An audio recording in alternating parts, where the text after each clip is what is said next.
धोखा करके भाई की संपत्ति क्यों हड़प लेता है? आइए इस कहानी के माध्यम से समझते हैं। एक बार की बात है, एक तालाब के किनारे एक पेड़ में कौवा और कौवी रहा करते थे। कौवा कौवी के पास बैठी हुई थी तो कौवी ने कौवा से पूछा, मैं जंगल से उड़ते हुए आ रही थी तो मैंने देखा कि भाई भाई की जान का दुश्मन बना हुआ है, भाई भाई की संपत्ति हड़पने में लगा हुआ है, भाई भाई की पत्नी को छीनने में लगा हुआ है, एक भाई दूसरे भाई को धोखा देने में लगा हुआ है। हे स्वामी, जब मैंने ये नजारा देखा तो मेरा मन विचलित हो गया। इसीलिए मैं आपसे 2 प्रश्न पूछना चाहती हूं। यदि आप मेरे प्रश्नों का उत्तर देकर मेरे मन को संतुष्ट कर दें तो आपकी बड़ी कृपा होगी। फिर कौवा कौवी से कहता है, हे प्रिय, ठीक है, तुम अपने दोनों प्रश्न बताओ। मैं तुम्हें तुम्हारे दोनों प्रश्नों के उत्तर देकर तुम्हारे मन को संतुष्ट करने का पूरा प्रयास करूंगा। कौवी कहने लगी, हे स्वामी, मेरा पहला प्रश्न है कि भाई भाई का दुश्मन क्यों बन जाता है। मेरा दूसरा प्रश्न है, भाई का हिस्सा हड़पने वाले व्यक्ति को कौन सी सजा मिलती है। फिर कौवा कहता है, हे कौवी, तुम्हारे दोनों ही प्रश्न बहुत ही महत्वपूर्ण हैं।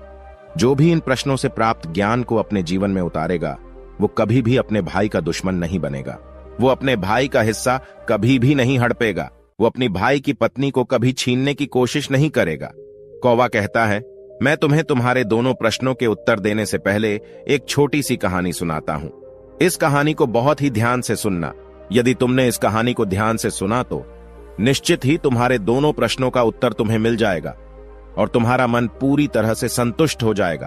फिर कौवी कौवा को कहानी पूरी सुनने का वचन देती है और कहती है, अब कहानी शुरू कीजिए, मैं कहानी को पूरा मन से सुनूंगी। प्रिय दर्शकों, कहानी शुरू करने से पहले मेरा आप सभी से अनुरोध है कि आप हमारी कहानी में खो जाएं, उससे पहले हमारे चैनल को सब्सक्राइब करके बेल आइकॉन अवश्य दबा लें, जिससे हमारी हर वीडियो का नोटिफिकेशन सबसे पहले आप तक पहुंच सके और आप हमारी हर वीडियो से प्राप्त ज्ञान को अपने जीवन में उतार सके। तो चलिए कहानी शुरू करते हैं। तब कौवा कहता है, हे प्रिय, एक नगर में एक राजा था। उसके महल में एक बहुत ही सुंदर बाग था। उस बाग में तरह तरह के फूलों के पौधे और अनेक प्रकार के मीठे फलों के पेड़ थे। इसके अलावा उस बाग में सबसे आश्चर्यजनक चीज थी, एक सेब का पेड़ था जिसमें सोने के सेब लगते थे। उस राजा ने उस पेड़ की देखभाल के लिए खास इंतजाम कर रखा था। जब इसके फल पकते थे तो चौकीदार रात दिन उस पेड़ का पहरा दिया करते थे ताकि कोई सोने का सेब चुरा ना सके। कौवा कहता है, हे प्रिय, लेकिन एक दिन की बात है, जब बाग के माली ने सोने के सेबों को गिना तो उसमें एक सेब गायब था। माली तुरंत दौड़ता हुआ राजा के पास पहुंचा और राजा को सेब के पेड़ पर एक फल कम होने की खबर दी। राजा ने यह बात सुनी तो उसे बड़ा आश्चर्य हुआ कि बाग में उस पेड़ की देखभाल का इंतजाम करने के बाद भी उस पेड़ से फल कैसे चोरी हो गया। राजा ने ऐलान किया कि जिस व्यक्ति ने उस पेड़ का सेब चुराया है, उस व्यक्ति को जो भी पकड़ कर लाएगा उसे इनाम दिया जाएगा। राजा के 3 बेटे थे। सबसे बड़ा राजकुमार राजा से कहने लगा, पिताजी, रात को मैं बाग में पहरा दूंगा और चोर को पकड़ने की कोशिश करूंगा। फिर राजा ने अपने बड़े बेटे यानी बड़े राजकुमार को बाग में पहरा देने का आदेश दिया और चोर को पकड़ने की इजाजत दे दी। वो बड़ा राजकुमार रात में पहरा देने लगा, लेकिन 2 घंटे बाद ही बड़े राजकुमार को नींद आ गई और वो सो गया। कौवा कहता है, हे प्रिय, वो राजकुमार सुबह उठकर उसने सेबों को गिना तो वो देखकर चकित रह गया कि रात भर में एक सेब और गायब हो गया। फिर इसके बाद दूसरी रात को मझले राजकुमार ने पहरा देने का काम संभाला तो उसे भी नींद आ गई और तीसरे दिन भी सेब चोरी हो गया। पेड़ से लगातार फल चोरी होने से वो राजा बड़ा चिंतित था और दरबारी के भी समझ में नहीं आ रहा था कि क्या किया जाए। ये सोचते हुए सब उदास बैठे थे। इतने में सबसे छोटा राजकुमार आया और उसने कहा कि आज की रात में पहरा दूंगा और चोर को पकड़ लूंगा। प्रिय दर्शकों, कौवा कहता है, हे प्रिय, राजा सबसे छोटे राजकुमार से खुश नहीं रहता था। वो छोटे राजकुमार को हमेशा मूर्ख समझता था और फिर जब छोटा राजकुमार राजा से कहता है कि आज रात को मैं पहरा दूंगा और चोर को पकड़ कर लाऊंगा, तो राजा उसे डांटते हुए कहता है कि तुम क्या समझते हो, क्या तुम्हें इसमें सफलता मिलेगी? बड़े राजकुमार इस काम में असफल हो चुके हैं। तुम अपना काम करो, तुम्हारे बस की बात नहीं है। लेकिन छोटा राजकुमार नहीं माना। उसने राजा से प्रार्थना की और बोला उसे एक मौका दिया जाए। अंत में राजा राजी हो गया। कौवा कहता है, हे प्रिय, फिर सबसे छोटा राजकुमार रात में पहरा देने लगा। उसने तय किया कि वो किसी भी हालत में नहीं सोएगा और चोर को जरूर पकड़ेगा। वही जब आधी रात हुई और रात के 12 बजे का समय हुआ तो राजकुमार ने देखा कि एक सुंदर सोने की चिड़िया कहीं से उड़ती हुई आई और सेब के पेड़ पर बैठ गई। फिर उसने देखते देखते सोने का एक सेब तोड़कर अपनी चोंच में पकड़ लिया। छोटा राजकुमार जाग रहा था। राजकुमार ने फौरन निशाना साधा और तीर चला दिया, लेकिन तीर चिड़िया को नहीं लगा और वो पंख फड़फड़ाकर उड़ गई। राजकुमार का तीर उस चिड़िया के पंख पर लगा और एक सोने का पंख टूटकर जमीन पर आ गिरा। कौवा कहता है, हे प्रिय। फिर दूसरे दिन सुबह राजकुमार ने राजा को सारी बात बता दी और वो सोने का पंख राजा के सामने रख दिया। पंख इतना सुंदर और इतना कीमती था कि राजा उसे देखता ही रह गया। राजा ने कहा, अगर उस चिड़िया का एक पंख इतना सुंदर है तो चिड़िया कितनी सुंदर होगी। मैं चाहता हूं कि उस चिड़िया को पकड़ कर लाओ। कौवा कहता है, हे प्रिय। फिर सबसे पहले बड़ा राजकुमार इस काम के लिए रवाना हुआ और चलते चलते एक जंगल में पहुंचा। वहां उसने एक लोमड़ी को एक पेड़ के नीचे आराम करते देखा। फिर राजकुमार ने शिकार के लिए मौका देखकर तीर अपने धनुष पर चढ़ा लिया। वह तीर छोड़ने ही वाला था कि लोमड़ी ने चिल्लाकर कहा, राजकुमार, मुझे मत मारो। मुझे पता है कि तुम सोने की चिड़िया की खोज में निकले हो। तुम मेरी राय मानो तो तुम्हारा काम जल्दी पूरा हो जाएगा। तुम इसी रास्ते से सीधे चले जाओ। शाम होने पर तुम एक गांव में पहुंचोगे। वहां तुम्हें आमने सामने 2 सराय मिलेंगे। वहीं एक सराय खूब सजी सजाई और दूसरी सराय बहुत ही भद्दी दिखाई देगी। तुम एक काम करना, जो सराय बहुत सजी सजाई दिखाई दे, सुंदर सी दिखाई दे, तुम उसके अंदर मत जाना। यदि तुम ऐसा करोगे तो तुम्हारा काम बहुत ही आसानी से हो जाएगा। कौवा कहता है, हे प्रिय। वो लोमड़ी की बात सुनकर बड़े राजकुमार को हंसी आ गई और उसने चिल्लाकर कहा, भाग जा यहां से, मुझे तेरी सलाह की जरूरत नहीं है। और ऐसा कहकर बड़े राजकुमार ने लोमड़ी पर तीर छोड़ दिया, लेकिन लोमड़ी बहुत चालाक थी, वो बचकर भाग गई। बड़ा राजकुमार आगे चला गया। शाम को जब एक गांव में पहुंचा तो उसने देखा कि सड़क के किनारे सचमुच में 2 सराय थी। उसमें से एक सराय सजी सजाई थी और उसके अंदर से लोगों के नाचने गाने की आवाज आ रही थी। वही दूसरी सराय बहुत भद्दी थी और वहां अंधेरा था। राजकुमार ने लोमड़ी की बात पर गौर नहीं किया और राजकुमार सजी सजाए सराय में ठहर गया। थोड़ी देर में वो भूल गया कि वो असल में सोने की चिड़िया की खोज में निकला था, क्योंकि जो सजी सजाई सराय के अंदर जो भी व्यक्ति जाता था वो अपने जीस काम के लिए आता था, उस काम को भूल जाता था। इसीलिए राजकुमार भी उस चिड़िया के बारे में भूल गया। जब काफी समय बीत गया और बड़ा राजकुमार नहीं लौटा तो मझला राजकुमार सोने की चिड़िया की खोज में चल पड़ा। वो भी उसी तरह चलते चलते जंगल में पहुंचा तो वही लोमड़ी उसे भी मिली और फिर उसी लोमड़ी ने मझले राजकुमार को भी वही बात बताई जो बड़े राजकुमार को बताई थी। मगर मझले राजकुमार ने भी उस लोमड़ी की बात पर कोई ध्यान नहीं दिया। जब शाम को वो उस गांव में पहुंचा तो बड़े राजकुमार की तरह सजी सजाई सराय में ठहर गया और वहां के नाच गाने के रंग में मस्त होकर वो भी अपना काम भूल गया। यहां तक कि उसे घर लौटने की भी सुध नहीं रही। कौवा कहता है, हे प्रिय। अंत में सबसे छोटे राजकुमार ने राजा से कहा कि मैं सोने की चिड़िया की खोज में जाऊंगा। तो राजा को विश्वास नहीं हुआ और वो कहने लगा, जब उससे बड़े दोनों राजकुमार इस काम में सफल नहीं हुए तो तुझे सफलता कैसे मिल सकेगी। लेकिन छोटे राजकुमार ने जिद की और उसके जिद करने पर राजा ने अपने छोटे राजकुमार को इजाजत दे दी। कौवा कहता है, हे प्रिय। वो छोटा राजकुमार तैयार होकर सोने की चिड़िया की खोज में निकल गया। वो भी चलते चलते जंगल में पहुंच गया। उसे भी लोमड़ी मिली।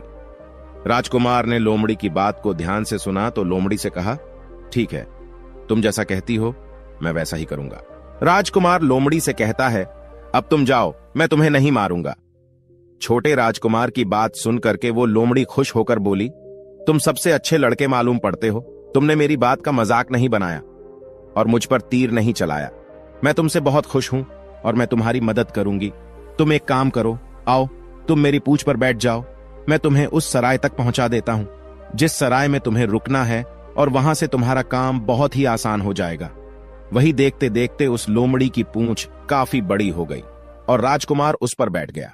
उसके बैठते ही लोमड़ी हवा में उड़ने लगी और थोड़ी ही देर में मैदानों और पहाड़ों को पार करके उस गांव में जा पहुंची।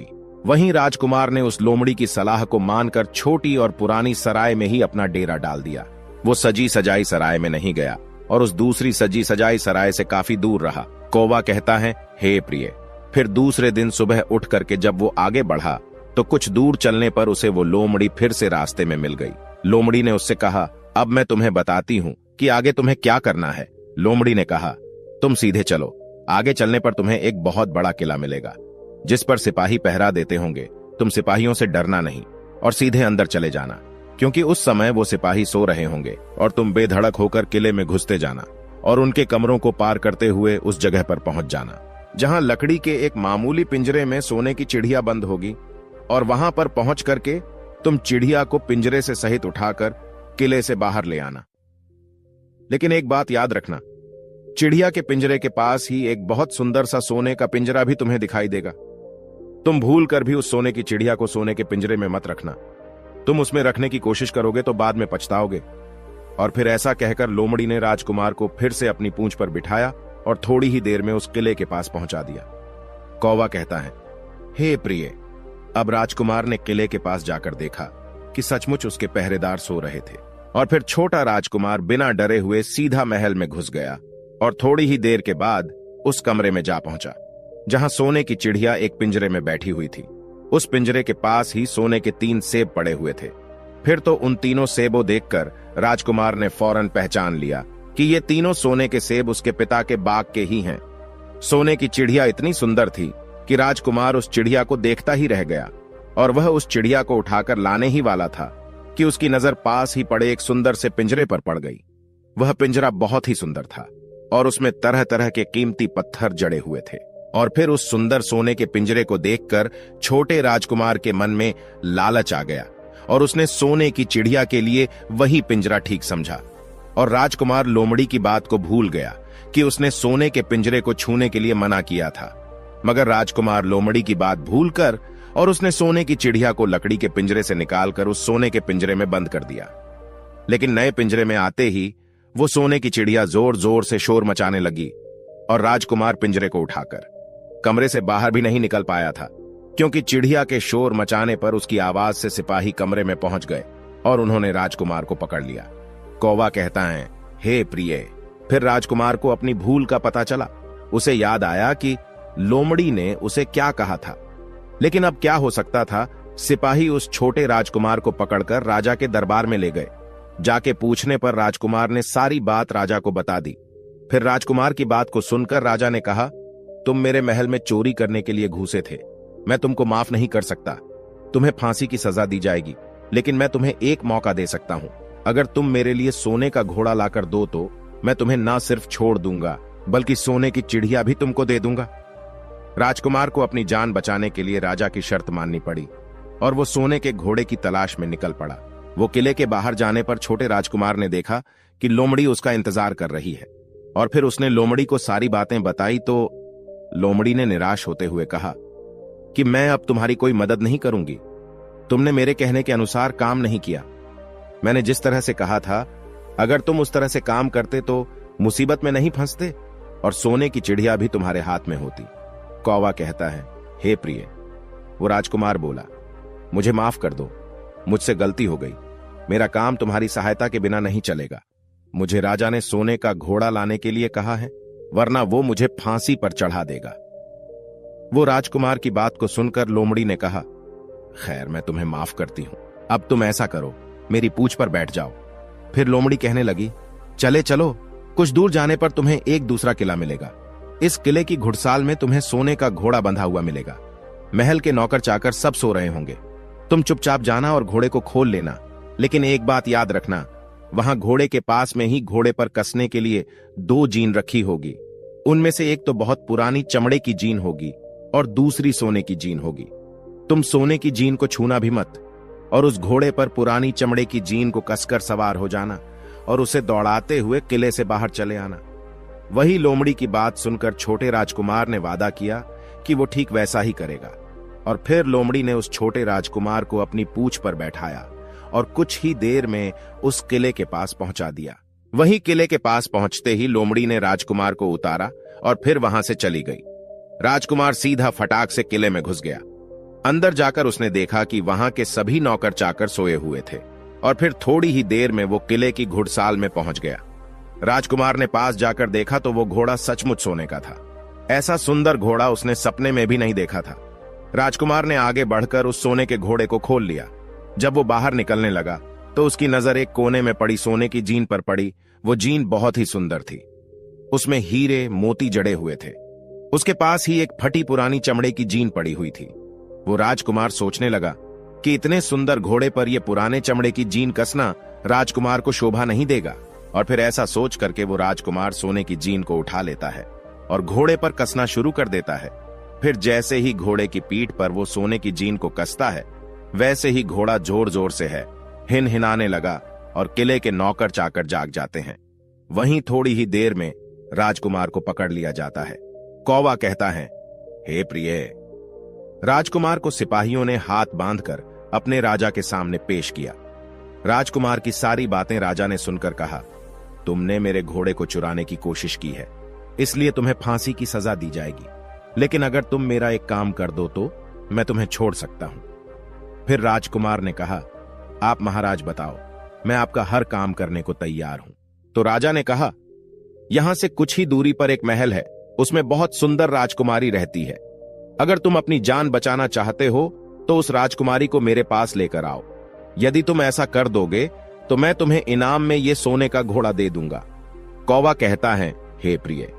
बेचारा राजकुमार वो फिर से एक नई मुसीबत में फंस गया। उसे मजबूर होकर राजा की शर्त माननी पड़ी। अब वो सोने के महल की खोज में निकल पड़ा। कुछ दूर चलने पर उसे वो लोमड़ी फिर मिल गई। पता नहीं उस लोमड़ी को सारी बातें कैसे मालूम हो गई थी और वो कहने लगी, देखा तुमने, इस बार भी मेरी बात नहीं मानी। मेरी बात मान जाते तो इस नई मुसीबत में नहीं फंसते। खैर, मुझे तुम पर दया आ रही है, मैं तुम्हारी मदद फिर करूंगी। चलो, तुमको सोने के महल के पास पहुंचा देती हूं। तुम महल के बाहर ही कहीं पर छुपे रहना। जब महल में से शाम के समय राजकुमारी तालाब में नहाने के लिए बाहर आए तो तुम आगे बढ़कर उसका हाथ पकड़ लेना और डरना नहीं। जैसे ही तुम उस राजकुमारी को छुओगे, राजकुमारी तुम्हारे साथ आने के लिए राजी हो जाएगी। लेकिन एक बात याद रखना, तुम उसको वहां से सीधे अपने साथ ले आना। उसे वापस महल में मत जाने देना। वो राजकुमारी तुमसे कहेगी कि मैं अभी अपने माता पिता से मिलकर आती हूं, लेकिन तुम उसकी बातों में मत आना, वरना फिर से मुसीबत में फंस जाओगे। कौवा कहता है, हे प्रिय। फिर ऐसा कहते हुए लोमड़ी ने फिर से उस छोटे राजकुमार को अपनी पूंछ पर बिठा लिया और देखते ही देखते वो लोमड़ी हवा में उड़ती हुई कुछ देर के बाद उस सोने के महल के पास जा पहुंची। वहीं महल के पास पहुंचते ही राजकुमार एक पेड़ की आड़ में छुपकर बैठ गया। शाम को जब राजकुमारी नहाने के लिए किले से बाहर आई तो राजकुमार ने हिम्मत करके आगे बढ़कर उसका हाथ पकड़ लिया। उसके छूते ही राजकुमारी उसके साथ चलने के लिए तैयार हो गई और वो बोली, राजकुमार, तुम मुझे जहां भी ले जाना चाहोगे मैं तुम्हारे साथ चलूंगी, लेकिन मुझे थोड़ी देर के लिए अपने माता पिता से मिलकर आने दो। तो राजकुमार ने लोमड़ी की बात को याद किया और राजकुमार ने कहा, नहीं नहीं, ऐसा नहीं करना, मेरे साथ चलना पड़ेगा। लेकिन राजकुमारी रोने लगी। इतनी सुंदर राजकुमारी थी कि राजकुमार उस राजकुमारी का रोना नहीं देख सका और उसका मन पिघल गया। छोटा राजकुमार अंत में राजी हो गया और बोला, जाओ, थोड़ी देर के लिए माता पिता से मिलकर आओ, लेकिन फिर तुरंत बाहर चली आना। कौवा कहता है, हे प्रिय। लेकिन राजकुमारी ने जैसे ही किले में कदम रखा, किले के पहरेदार जाग गए और उन्होंने राजकुमार को पकड़ लिया। वहीं राजकुमार बहुत पछताया, लेकिन अब क्या हो सकता था। सिपाहियों ने उसे अपने राजा के सामने पेश किया। राजा बहुत निराश था। उसने उसी वक्त आदेश दिया कि इस राजकुमार को फौरन फांसी पर चढ़ा दिया जाए। फिर तो फांसी का आदेश सुनने के बाद में राजकुमार रोने लगा, गिड़गिड़ाने लगा। इस पर राजा ने थोड़ी देर सोच विचार किया और कहा, मैं अपना आदेश वापस नहीं ले सकता, लेकिन अगर तुम मेरा एक काम कर दो तो तुम्हारी जान बच सकती है। फिर राजकुमार ने कहा, ठीक है, आप जो भी कहेंगे मैं आपका काम करूंगा। तो राजा ने कहा, हमारे किले के ठीक सामने एक बहुत बड़ा पहाड़ है। इसके कारण हमारे किले की सुंदरता नष्ट होती है। अगर तुम 8 दिन में इस पहाड़ को खोदकर साफ कर दो तो हम तुम्हें क्षमा कर देंगे और राजकुमारी का विवाह भी तुम्हारे साथ कर देंगे। वही राजकुमार किले के बाहर आकर पहाड़ को देखने लगा। उसके हाथ में एक छोटी सी कुदाली थी। उसके समझ में नहीं आ रहा था कि इतना बड़ा पहाड़ आखिर वो 8 दिन में कैसे खोद सकेगा। फिर भी राजकुमार अपनी जान बचाने के लिए उस पहाड़ को खोदना शुरू करता है। धीरे धीरे 7 दिन बीत गए। इतने दिन तक लगातार खोदने पर भी पहाड़ का सिर्फ एक कोना नहीं खोद सका। कौवा कहता है, हे प्रिय। राजकुमार अंत में दुखी होकर बैठ गया। उसे अब अपने आप पर बहुत अधिक क्रोध आ रहा था और मन ही मन में कह रहा था कि अगर मैंने लोमड़ी की बात मान ली होती तो कितना अच्छा होता। लोमड़ी ने मुझे हर बार सही सलाह दी और मैं हर बार उसका कहना ना मानकर नई नई मुसीबत में फंसता गया। कौवा कहता है, हे प्रिय। राजकुमार इस तरह सर झुकाए बैठा था कि अचानक उसे अपने पैरों के पास उस लोमड़ी की पूंछ हिलती दिखाई दी। फिर उसने नजर उठाकर देखा तो सचमुच वही लोमड़ी खड़ी थी। फिर लोमड़ी ने मुस्कुराते हुए कहा, क्यों, क्या हाल है? इस बार तो तुम्हारी मदद करने की मेरी जरा भी इच्छा नहीं थी, लेकिन मैं 7 दिन से तुमको पहाड़ खोदते हुए देख रही हूं। मुझे तुम पर दया आ गई और मैं तुम्हारी मदद के लिए चली आई। जाओ, तुम बहुत थक गए हो, सो जाओ। मैं थोड़ी ही देर में तुम्हारा काम पूरा कर दूंगी। और फिर इस बार राजकुमार ने तय कर लिया था कि अब वो लोमड़ी जैसा कहेगी वो वैसा ही करेगा।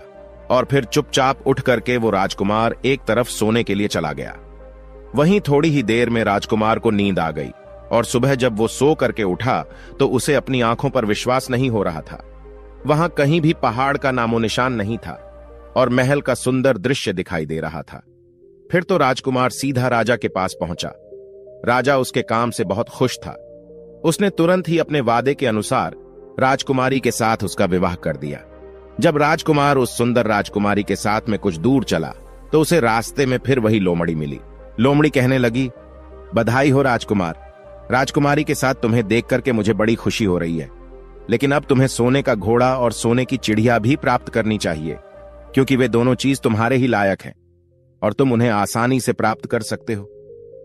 कौवा कहता है, हे प्रिय। फिर राजकुमार बोला, लेकिन भला मुझे सोने का घोड़ा और सोने की चिड़िया कैसे मिल सकती है? मैं तो इस राजकुमारी को भी उस राजा के लिए लेकर जा रहा हूं जिसने राजकुमारी के बदले में मेरी जान बख्शी थी। फिर लोमड़ी कहने लगी, नहीं राजकुमार, तुम ऐसा काम कभी मत करना। इस राजकुमारी के साथ में तुम्हारा विवाह हुआ है, अब यह सिर्फ तुम्हारी है। अगर तुम मेरे कहने के अनुसार काम करो तो तुम्हें सोने का घोड़ा और सोने की चिड़िया भी मिल जाएगी। तुम सबसे पहले इस राजकुमारी को लेकर सोने के घोड़े वाले राजा के पास जाओ। राजा जब राजकुमारी को देखेगा तो खुश हो जाएगा और खुश होकर वह तुमको सोने का घोड़ा दे देगा।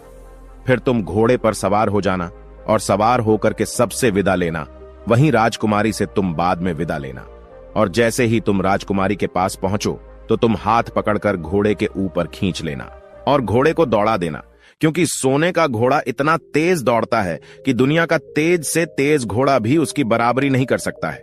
जाओ, तुम पहले इतना काम पूरा करो। इसके बाद आगे क्या करना है, बात का काम मैं बाद में बताऊंगा। जब तुम घोड़ा और राजकुमारी को लेकर आओगे तो तुम्हें वहां आगे मैं रास्ते में फिर मिलूंगी। कौवा कहता है, हे प्रिय। राजकुमार ने ठीक वैसा ही किया जैसा लोमड़ी ने उससे कहा था। जब सोने के घोड़े वाले राजा ने खुश होकर उसे इनाम में सोने का घोड़ा दिया तो राजकुमार उस पर सवार हो गया और सबसे विदा लेने लगा। अंत में वो राजकुमार राजकुमारी को उठाकर घोड़े पर बैठाकर घोड़े को तेजी से दौड़ाता हुआ किले से बहुत दूर निकल गया। वहीं रास्ते में एक पेड़ के नीचे लोमड़ी उसका इंतजार कर रही थी और उसे देखकर लोमड़ी बोली, शाबाश, अब तुम सोने की चिड़िया भी प्राप्त कर लो। जब तुम सोने की चिड़िया वाले राजा के पास पहुंचेंगे तो वो इस घोड़े को देख करके बहुत ही खुश होगा। तो तुम उससे कहना कि पहले सोने की चिड़िया का पिंजरा मेरे हाथ में दे दो, तब मैं ये घोड़ा तुमको दूंगा। फिर जैसे ही राजा जब वो पिंजरा तुम्हारे पास लाए तो तुम पिंजरा उसके हाथ से छीन लेना और घोड़े को दौड़ा देना। बस ऐसे चिड़िया तुमको मिल जाएगी और कोई तुम्हें पकड़ भी नहीं सकेगा। कौवा कहता है, हे प्रिय। इस बार भी राजकुमार ने ठीक वैसा ही किया जैसा लोमड़ी ने बताया था और वो राजकुमारी के साथ ही घोड़े पर बैठा रहा। और जब राजा ने उसके हाथ में सोने की चिड़िया का पिंजरा दिया तो उसने तुरंत घोड़े को वहां से भगा दिया। सोने का घोड़ा हवा से बातें करने लगा। वही कुछ दूर चलने पर लोमड़ी फिर उसे मिल गई। राजकुमार ने उससे कहा, तुमने मेरी बहुत बड़ी मदद की है। तुम्हारी वजह से मुझे न सिर्फ सोने की चिड़िया मिली बल्कि सोने का घोड़ा और इतनी सुंदर राजकुमारी भी मिल गई। बताओ, मैं तुम्हें क्या इनाम दूं? मैं तुमको कुछ ना कुछ देना चाहता हूं। फिर राजकुमार की बात को सुनकर वो लोमड़ी कहने लगी, अगर तुम खुश हो तो मेरा एक काम कर दो। तुम मुझ पर एक तीर चला करके मुझे मार दो। इस समय तुम यही सबसे बड़ा काम मेरे लिए कर सकते हो। फिर लोमड़ी की बात सुनकर राजकुमार कहने लगा, भला ऐसा कैसे हो सकता है? तुमने मेरी इतनी मदद की है और मैं बदले में तुम्हें मार दूं? ऐसा कभी नहीं कर सकता। फिर तो ऐसा सुन करके वह लोमड़ी बहुत दुखी हुई और बोली, अगर तुम मेरा यह काम नहीं कर सकते हो तो फिर ठीक है, जाओ। लेकिन जाने से पहले तुम्हारी भलाई के लिए मैं तुम्हें 2 बातें बता रही हूं, हमेशा ध्यान रखना। पहली बात तो यह है कि कभी भी किसी भी कुएं की दीवार पर मत बैठना, और दूसरी बात, ऐसे लोगों के लिए कभी धन खर्च मत करना जिन्हें फांसी मिलने वाली हो। कौवा कहता है, हे प्रिय। फिर लोमड़ी की बात सुनकर राजकुमार बोला, तुम भी अजीब हो, तुम्हारी बातें मेरी समझ में नहीं आती हैं। भला मैं कभी कुएं की दीवार पर क्यों बैठूंगा और ऐसे आदमियों पर धन खर्च क्यों करूंगा जिनको फांसी दी जाने वाली हो? लेकिन लोमड़ी ने उसकी बात का कोई जवाब नहीं दिया और अलविदा कह करके लोमड़ी वहां से चली गई। कौवा कहता है, हे प्रिय। लोमड़ी के चले जाने के बाद में राजकुमार सोने का घोड़ा दौड़ाता हुआ आगे बढ़ा तो राजकुमारी उसके साथ बैठी हुई थी और सोने की चिड़िया का पिंजरा भी उसके हाथ में था। वहीं कुछ ही देर में राजकुमार उसे छोटे गांव में जा पहुंचा जिसमें वो दोनों सराय थी। गांव के लोग और खास तौर से बच्चे उसको देखने के लिए बाहर निकल कर आए। सोने के घोड़े पर इतनी सुंदर राजकुमार के साथ बैठी एक राजकुमारी को देख करके सभी सराय वाले चकित थे। इतने में ही राजकुमार ने देखा कि गांव के बगीचे में एक जगह बहुत से लोग जमा है और कुछ शोर हो रहा है। फिर राजकुमार के पूछने पर लोगों ने बताया कि वहां पर 2 आदमियों को फांसी देने की तैयारी हो रही है।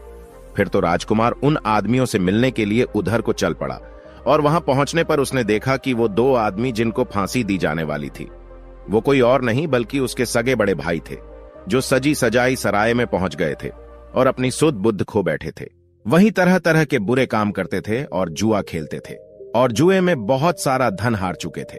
उन्होंने लोगों से बहुत सारा रुपए उधार ले लिया था और इन्हीं सब बातों से चीड़ करके गांव वाले उन दोनों बड़े राजकुमारों को फांसी पर चढ़ाने जा रहे थे।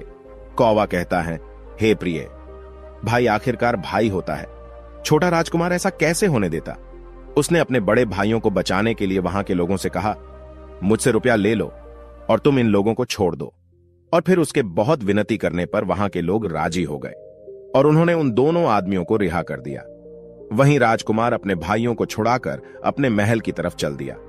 आगे कुछ दूर चलने पर जंगल में एक कुआं दिखाई दिया। फिर राजकुमार कुछ सोचकर राजकुमारी से कहता है, हम कुछ देर के लिए इस कुएं के पास आराम करते हैं और यहां पर ठंडा पानी पीने के बाद हम यहां से आगे के लिए प्रस्थान करेंगे। राजकुमार की बात सुनकर राजकुमारी मान गई। इधर राजकुमार लोमड़ी की दोनों बातों को भूल चुका था, जो कि लोमड़ी ने विदा के समय कहा था कि कभी भी घोड़े से उतरकर कुएं की दीवार पर मत बैठना और कभी भी ऐसे आदमियों की मदद मत करना जिनको फांसी लगने वाली हो। वही जैसे ही छोटा राजकुमार राजकुमारी के साथ में उस कुएं के किनारे पर बैठा, तब तक उसके दोनों बड़े भाई आ गए। जलने लगे। इसको तो सुंदर राजकुमारी मिल गई और इतना सारा धन भी मिल गया और पिताजी भी इसकी बुद्धिमानी की प्रशंसा करेंगे। इसकी घर में इज्जत बढ़ जाएगी। कल तक पिताजी इसे मूर्ख समझते थे, आज यही बुद्धिमान माना जाएगा। इसलिए दोनों भाइयों ने सलाह करके और मौका देखकर अपने छोटे भाई छोटे राजकुमार को कुएं में धकेल दिया और उसके बाद सोने का घोड़ा लेकर घोड़े पर राजकुमारी को बिठाकर सोने की चिड़िया का पिंजरा उठाकर वहां से चलते बने। और फिर इस प्रकार धन और राजकुमारी के लालच में बड़े दोनों भाइयों ने छोटे भाई को मौत के मुंह में धकेल दिया। फिर कुछ ही देर में दोनों बड़े राजकुमार अपने राज्य में लौट आए। घर लौटकर राजा से कहा, हम सोने की चिड़िया को पकड़कर लाए हैं। इसी चिड़िया ने हमारे बाग से सोने के सेब चुराए थे। हम ये सोने का घोड़ा और ये राजकुमारी लाए हैं। ये सब देखकर राजा बहुत खुश हुआ। सारे राज्य में वहां के लोग खुशियां मनाने लगे। वहीं राजकुमारी खुश नहीं थी, वो रो रही थी। उसने खाना पीना भी छोड़ दिया। वहीं घोड़े ने भी खाना बंद कर दिया और चिड़िया ने भी दाना पानी बंद कर दिया। राजा ने बहुत कोशिश की, लेकिन ना तो राजकुमारी खुश हुई और ना ही सोने का घोड़ा और ना ही सोने की चिड़ियों ने दाना खाना शुरू किया।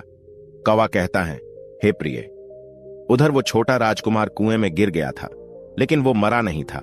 कुआं बहुत गहरा था, लेकिन उसमें पानी बहुत कम था और उस लोमड़ी की बात याद आई तो वो पछताने लगा और सोचने लगा, अगर मैंने लोमड़ी का कहा मान लिया होता और शायद घोड़े से उतरकर इस कुएं के पास दीवार पर नहीं बैठता और मैंने अपने दोनों लालची भाइयों की मदद ना की होती तो शायद आज मैं इस कुएं में ना पड़ा होता। कौवा कहता है, हे प्रिय। उस राजकुमार ने जैसे ही लोमड़ी को पुनः याद किया, लोमड़ी कुएं पर आ पहुंची और बोली, देखा राजकुमार, मैंने पहले ही तुम्हें समझाया था कि किसी कुएं की दीवार पर मत बैठना और ऐसे आदमियों की मदद मत करना जिन्हें फांसी दी जाने वाली हो, लेकिन तुम नहीं माने। खैर चलो, अब आखिरी बार मैं फिर तुम्हारी मदद कर देती हूं। तुम मेरी पूंछ पकड़ करके कुएं से बाहर निकल आओ। और ऐसा करके लोमड़ी ने अपनी पूंछ कुएं में लटका दी। देखते ही देखते पूंछ इतनी लंबी हो गई कि कुएं के पैंदे में पड़े राजकुमार के पास तक जा पहुंची। वहीं राजकुमार पूंछ को पकड़ के कुएं से बाहर निकल आया और फिर लोमड़ी ने उससे कहा, अब तुम अपने घर जाओ, लेकिन जरा होशियार रहना। तुम्हारे भाई तुम्हारी जान के दुश्मन हैं, वो लोग निश्चित तुम्हें मार देंगे। कौवा कहता है, हे प्रिय। वो राजकुमार घर की ओर चल पड़ा।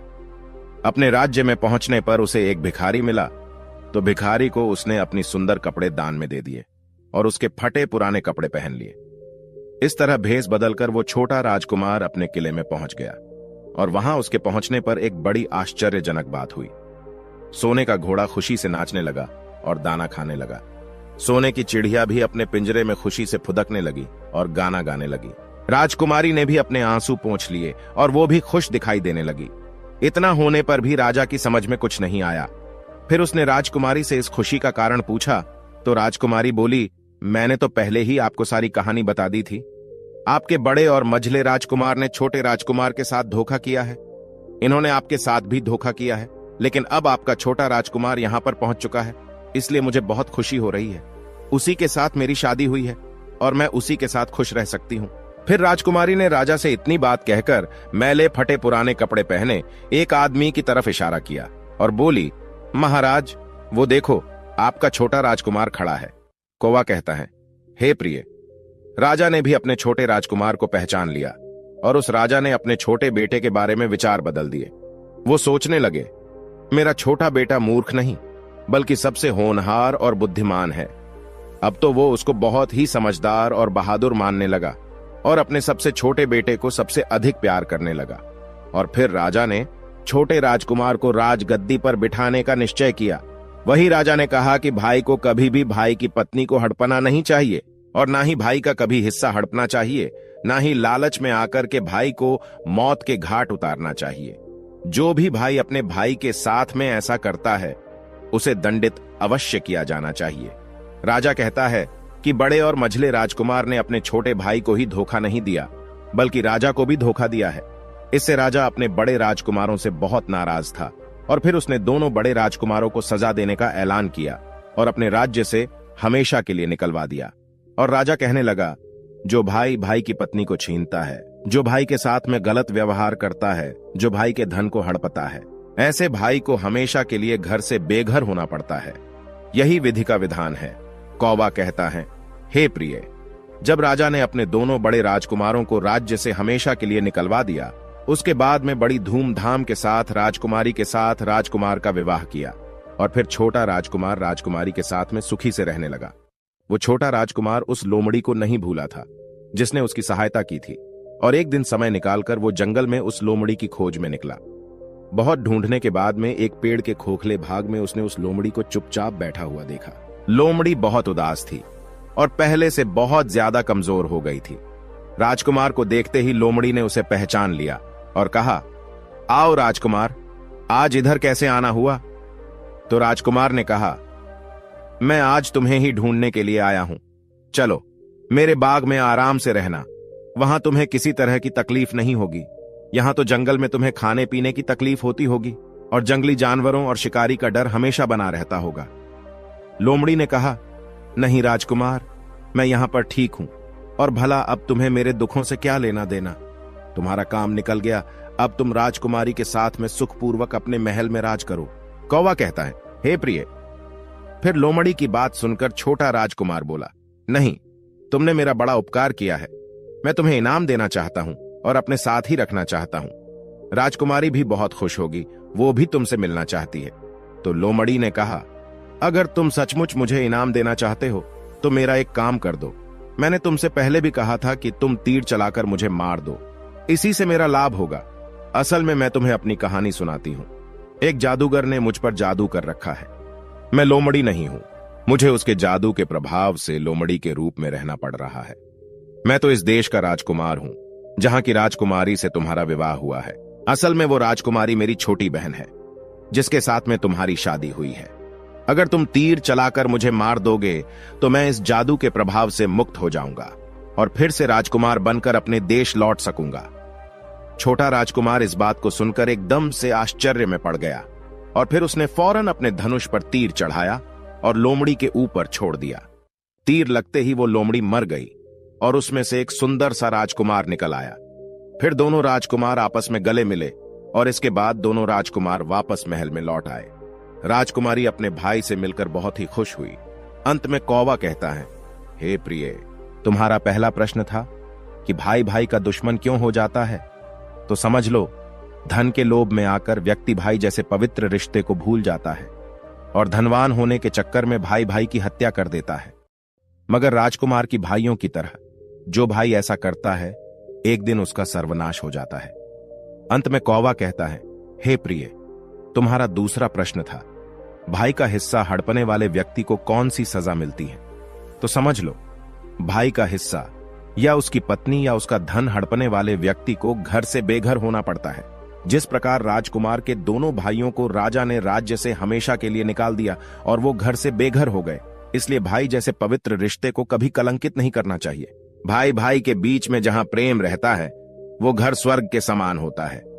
फिर कौवे कहने लगी, हे स्वामी, आज की कहानी सुनकर के मेरा मन प्रफुल्लित हो गया। वास्तव में एक भाई को हमेशा दूसरे भाई की मदद करनी चाहिए, ना कि उसको बर्बाद करना चाहिए। तो प्रिय दर्शकों, यदि आपको भी अपने भाई से प्यार हो तो आप इस चैनल को सब्सक्राइब करें और हां, आपको यह कहानी कैसी लगी हमें कमेंट बॉक्स में जरूर बताएं। धन्यवाद।